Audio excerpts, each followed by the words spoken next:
We're starting off with addition reactions, and you've just learned substitution and elimination, and that gave you a good foundation on reaction mechanisms, having multiple steps in a reaction or concerted reactions, carbocations, energy diagrams, thermodynamics. It was a lot of stuff, right? So we're going to build on that and really focus on synthesis, which is what organic chemists are known for, is being able to build carbon blocks and build it out into these large molecules. But we're going to stick with small, but we're going to look at mainly functional group transformations. So how do we change alkenes into all kinds of functional groups? So that's the focus for the next part of the class. So addition reactions start with an alkene, and an alkene or pi bond. So this also applies to alkynes, which have two pi bonds. But we'll start with alkenes just to keep it simple. And let's say we want to add two groups to this alkene. Well, the pi bond will use its electrons to grab X and Y. So notice the pi bond is not here anymore because those electrons were used for making new bonds. Now, when the pi bond reacts, it's our electron-rich center. So this is our nucleophile. And usually the reagents are going to be the electrophiles. So think of this as our nucleophile that starts off the first step, and then there's some kind of attack on X or Y. So these are usually our electrophiles. And so you can think of this in two ways. One is as a simple acid-base reaction. A lot of times the pi bond just takes a hydrogen ion. So think of it as a Bronsted-Lowry base and a Bronsted-Lowry acid. Another way you could think about it is as a Lewis acid and base, or nucleophile and electrophile, meaning it's not just hydrogen ion, it could be something else that is getting attacked. And we'll see lots of different examples of that. Down here are those examples. So you have HX getting added on here, so H goes on one and X goes on the other carbon of the double bond. So this is called hydrohalogenation.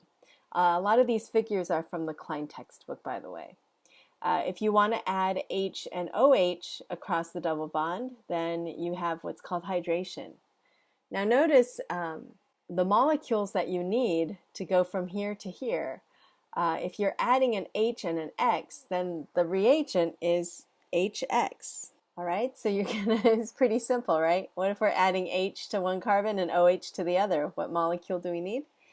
H2O. All right, so a lot of times it's very simple. You want to think of a reagent, and usually part of that reagent gets added on one carbon and part of it on the other.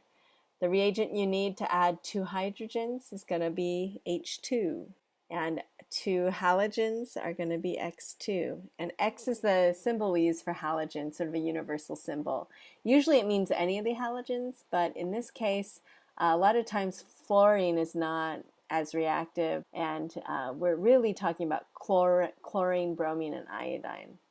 Our halogenation happens more readily with chlorine or bromine, or it's just more common that way. Halohydrins are if we add an X and an OH group, but we're not using XOH though, so we're going to break a pattern here. So you're going to use something else for that. And here as well, we're going to use some different reagents for that. But notice that instead of thinking about this as 1, 2, 3, 4, 5, 6 different reactions, just think of it as one main kind of reaction and then 6 different flavors of that one reaction. So if you learn the basic concept and the rule for one, then you can apply it to all 6. And that's something my organic chemistry professor was really good at sharing with us, that you're not memorizing hundreds of reactions, you're just memorizing some fundamental ideas, just a few, and you're applying them. That's the important part, is to recognize patterns. So when I look at these, I don't see 6 different reactions. I see sort of pretty similar reaction going on for all of these. They all start with a pi bond, and I'm adding to that pi bond some different groups. Okay, but there's going to be nuances and things that you're going to have to remember about each one. Well, let's get started with the first one, which is called hydrohalogenation, and on the chart that's this first one. This is a hydrogen halide, HX. We call it hydrogen bromide rather than hydrobromic acid, and that's because it's not in water. It's usually in some kind of organic solvent that's nonpolar enough to dissolve our alkene. So it's important to think of it as hydrogen bromide, covalent molecule, not ions necessarily. And it's in some kind of, we'll start off thinking about aprotic solvents. So let's say methylene chloride or diethyl ether. So just recognize that these are aprotic. So in this first scenario, we have this pi bond and it's bouncing over to carbon 1. So the pi bond is shared between carbons 1 and 2, but just temporarily think of it as swinging over to carbon 1 and then grabbing this hydrogen. And why is that? Remember, hydrogen is less electronegative than bromide or bromine, so there's a dipole here. So remember, our pi bond is like a nucleophile, right? So this is electron rich, and so this is going to want to use those electrons to grab opposite charge hydrogen. So we're going to bounce this over to here and then grab this H. So that's how that first arrow is. Then the second arrow is just breaking the H off of the bromine to create bromide ion. So I'd like to draw in the carbocation we get. So what I'll do is I'll just start off with the skeleton minus the pi bond. So I have this thing going on here. I have carbon 1 and carbon 2. And why did I bounce them to carbon 1? Well, they're sort of wanting to show us you could do both, and we're going to bounce it over to 2 in a second here. But we're going to get different things. So let's try bouncing it to 1 first. So let's put HBr in a different color. And that means H is going to end up here. And Br broke off into bromide ion. So there's bromide floating around. And I am now electron deficient here because that pi bond was used up by carbon 1. So carbon 2 was left with nothing. So let's put a positive charge on carbon 2. So this is called my carbocation intermediate. So just like in our SN1 and E1 reactions, we had a carbocation intermediate. Let's note here, this is R groups all around. So this is a tertiary carbocation. Okay, so the question was, why did we bounce it to carbon 1? Why don't we bounce it to carbon 2? And the answer is you can bounce it to carbon 2, and let's see what happens there. Why don't you guys go ahead and fill that in. Go ahead and bounce these over to carbon 2, and then grab this H. And before you do that, I like to always think about why we're doing this. Remember, the pi bond is electron rich. That's my nucleophile. Okay, and then this has a dipole. And that helps direct me to doing the right thing, which is bouncing this over to here and then grabbing here and breaking that off. So go ahead and draw the carbocation you would get in that case. Okay guys, so this is what I got, and notice this time we have a secondary carbocation. So I want to ask you then, which of these two scenarios do you think would be the more common one? So if you said scenario 1, that's correct, and that's because we have the formation of a more stable carbocation over a less stable one. And if you remember one of the applications of the Hammond postulate, it was that if we have a reaction, and they're pretty similar, it's the same reaction, right? But we have different intermediates, that means their energies are different. So let's say that this secondary carbocation has a reaction profile like this. So I start with the alkene, and I have an activation energy barrier, and I've got my intermediate energy is right here, let's say. Well, if I had an option to follow a pathway to a tertiary one, I know that the tertiary carbocation is lower in energy than my secondary one, then that means that the activation energy will similarly be lower. So the formation of that tertiary carbocation intermediate is going to be slightly lower than that forming the secondary one. So that means my tertiary one will be the major pathway, and the secondary one will be the minor pathway. just to answer some of these questions here. The nucleophile is the pi bond, and the electrophile is the H of HX. That's because of that partial positive charge. The more stable carbocation is in scenario 1. The reaction's regioselective, meaning it follows a certain pathway. It's more reactive in certain regions of this molecule. So what they mean is it's more nucleophilic at carbon 1 as opposed to carbon 2.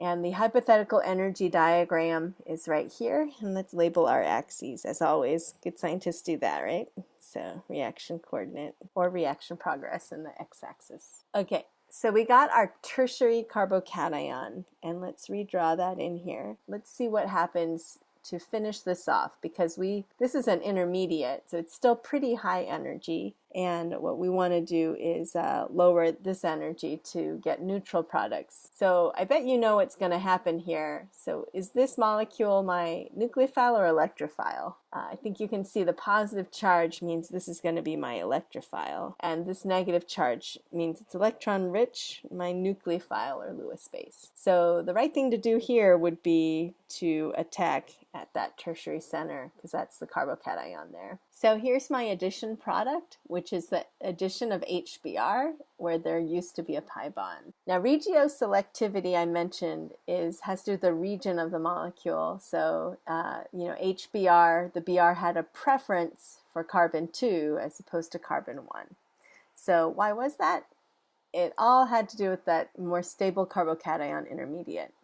The bromide, acting as a nucleophile, prefers this carbon because it's more stable as a carbocation. So there's sort of a rule that we like to add to the more substituted carbon. So the scenario that matches Markovnikov's rule is scenario 1, where we have a tertiary carbocation and we add to that tertiary carbocation. And yes, this is consistent with the idea that the formation of that tertiary carbocation is faster, so that has a lower activation energy. Now, one thing that we want to be able to do as chemists is we have Markovnikov reactions, that is the one lead from the more stable carbocation, so the one where the bromine adds to the more stable carbocation, or the more substituted carbon. So let's write that down, more substituted carbon. But we also want to have control over that. That is, we want to be able to add to the other carbon whenever we feel like it. So there is a reaction for that. It's called an anti-Markovnikov regioselectivity, and it involves using peroxides and heat or light along with the hydrogen halide. So for example, if we look down here at these practice problems, you can see peroxide is have this molecule with an OO bond in it, so it's right here. So this is what we are going to see as anti-Markovnikov, whereas this one above it does not have peroxides, so we would expect Markovnikov regioselectivity there. Now, we just learned the mechanism for the Markovnikov reaction. The anti-Markovnikov one is different mechanism. It doesn't even go through carbocations, it goes through free radicals. So that's something we cover in the next course. So you won't learn the details of that. You'll just sort of learn that at a superficial level. So let me demonstrate to you what it is that you should learn right now.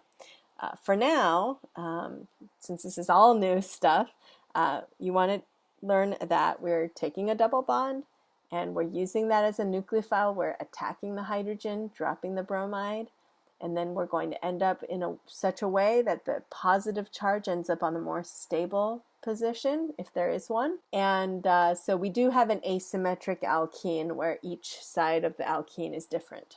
So that's usually a good way to practice, is to force yourself to have those kinds of molecules, so you think about Markovnikov or anti-Markovnikov. So in this kind of problem, you would take the alkene and you would add to it in a way that exhibits Markovnikov regioselectivity. So does the bromine go on this carbon here or this carbon here? Well, the more substituted one is what Markovnikov is all about. So I want to add the bromine to the more substituted carbon. The hydrogen went on the less substituted carbon. And another rule for this, I heard another instructor, Dan Mitchell, say this once, You know, the rich get richer and the poor get poorer, meaning if you are more substituted, you're rich, then the bromine makes it even more rich, whereas the hydrogen is poor and it goes on the less substituted carbons, which are also poor. Here we've got a double bond right here. So now I want to think about, okay, this is asymmetric because it's tertiary here and it's primary there. So I've got HBr. If I'm Markovnikov, I would go onto this carbon, but since I'm anti-Markovnikov, I would go onto this one. So in I meaning the bromide. So remember, there's no carbocation on this one, but I know it's anti-Markovnikov because of the presence of peroxide. So the product for this is to go ahead and draw the skeleton and add your bromine to the less substituted carbon. And that's it. So to make this understood at a deeper level, what you should do is practice your mechanism. So that is, how did we go from the reactant, to the product? Step by step, what was the carbocation? What are all the arrows? So let's just do that for practice here. Okay, and now they didn't ask for that. They just wanted the major product, and I had to know if it was Markovnikov or not, and I had to draw the product. That's it. So when they ask for product, you just have to do that. But they may have asked for mechanism, and they may have asked for all the arrows. And so I definitely do that myself. So I want you to practice that. So remember back to scenario 1. We bounce them to the less substituted carbon, making the positive charge on the more substituted carbon. So let's do that here. We want to bounce the electrons to the less substituted carbon, sort of counterintuitive because we've been putting so much focus on the more substituted carbon. This gives us an intermediate that has a tertiary carbocation, and then the bromide that results attacks right here, and that's how we get that. All right, so notice I didn't draw my hydrogen in here. You don't have to do that. You know, I'm just doing that here just to show you it was HBr that was added. Okay, and one more time, this one with the peroxide, just know that it's anti-Markovnikov and how to predict that, but you don't need to learn the mechanism for that right now. There is a mechanism for that, but let's just say until Chem 262, you don't have to worry about it. Okay, I'd like you to finish that. All right, and then check your answers at some point. Moving on, we've got benzene rings, which also have pi bonds, yet they're less reactive than alkene pi bonds. So do you remember why that is? Well, that has something to do with this idea. Remember, there's resonance here, so these are going to be less reactive. So we're going to use this pi bond, and notice that I could bounce the electrons to here, or I could bounce them this way. And if you're not sure which to do, just try both and see. And then I want you to predict the major product you get and show me how you got there, meaning the mechanism. Show me the intermediate that you get and then your final product and all the curvy arrows along the way. Go ahead and pause it and give that a try. All right, guys, here we are. So I attacked it this way, and the reason why was because I want the positive charge here. That makes this a benzylic carbocation. And remember, through resonance, that this is stabilized, right? So I'm actually able to extend this pi system this way and bring down the energy of this intermediate. And now the chloride can attack here, and I have this. So this is the Markovnikov product. If I added it here, that would be the anti-Markovnikov product. Now, if you think back to the cycloalkanes chapter, remember most compounds prefer a 6-membered ring, and that was because of 0 or close to 0 ring strain. So that's the idea that when you have a molecule closed up in a ring, if the ring is really small, that puts a lot of strain on the bonds because of the angles. The angles are less than ideal. Remember, tetrahedral carbon prefers 109.5 degrees, and in a 6-membered ring, it's nearly that. And whereas in a 3-membered ring or 4-membered ring, there's a lot of strain as you approach, 90 degrees or, less than 100 degrees. So it's really unstable. So if you're comparing cyclobutane to cyclopentane, Notice these bond angles. This one more so deviates from 109.5. It's way less than that. So it wants sort of, that puts a lot of strain on those bonds. So cyclopentane and especially cyclohexane would be really much more stable due to less ring strain. Now that ring strain plays an important role in this next problem. So we start with a cyclobutane substituted with this alkene, and there's a reaction here with HX, and I forgot to write that in, so go ahead and write that in. This is the reaction we're learning, right? Double bond reacts with HX, and we get a carbocation. So a carbocation is going to be here, just like you expect from all the other problems we just did, and come up with a carbocation here. And then there's a crazy kind of ring expansion. See, notice the 4-membered ring went to a 5-membered ring. So that's going to be a kind of carbocation rearrangement that you've probably never seen before. So see if you can figure out how to get from this to here. And then there's going to be another rearrangement, oops, typo, another rearrangement, and then you're going to get a final product. So see how far you can get on that, and then come back and check your answer. All right, guys, I know you're dying to see this, so let's give this a try. Okay, so the first reaction is just like we've been doing before. Now, before the X attacks here, which it could, there's a rapid rearrangement or expansion. Because of that ring strain, it releases a lot of energy when it forms a more stable ring. So the exothermicity of that is really driving this reaction. So let's take a look here at what's going on. I've got 4 carbons, 5, 6 carbons total. Here's 5, 6 carbons total. I'm not losing any carbons, I'm just rearranging them. So what I see is happening is I have a bond breaking and reforming. And the way I see it, I'm going to have a positive charge somewhere that's going to lose electrons. And in order to get this, I might think of it as, here's a methyl group right here, and here's a methyl group right here. So let me call that carbon 1, and then carbon 2, and carbon 3, 4, 5, 6. And let's say if this is carbon 1 here, then it's attached to carbon 2, and then carbon 3 has to be attached to that. And then I've got some options here, 4, 5, 6. All right, so notice how 3 and 6 are no longer connected, but now 2 and 6 are. So one way you can work your way through this is just to break this bond by always drawing an arrow in the middle of that bond to the bond you want to create, to the carbon you want to create a bond with. So here. So notice when I take these electrons away from 3, 6 uses them to make a bond to 2. 2 becomes neutral, but 3 now becomes charged. So that's how that works. So sort of crazy, but everything should make sense. I think the numbering really helps a lot.